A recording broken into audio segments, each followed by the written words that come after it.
En aquest experiment visualitzarem com la llum és dispersada en una solució d'un sòlid de mida nanomètrica dispersada en un líquid. Això s'anomena solució col·loidal.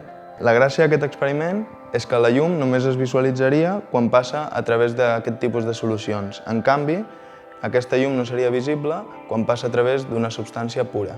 Això el que ens permet és caracteritzar el tamany d'aquestes nanopartícules, perquè és com si les veiéssim de forma individual. El procediment a seguir serà agafar dos recipients de vidre que continguin la mateixa quantitat d'aigua, aigua destil·lada en aquest cas.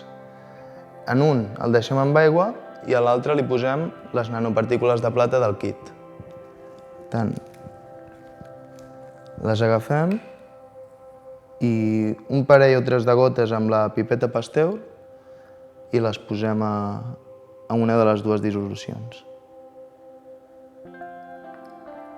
És molt important, quan treballem amb nanopartícules, que portem els guants posats.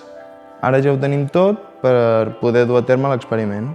Aquest és el de l'aigua destil·lada sense cap nanopartícula i aquesta és la solució col·loidal amb les nanopartícules. Quan fem passar el làser,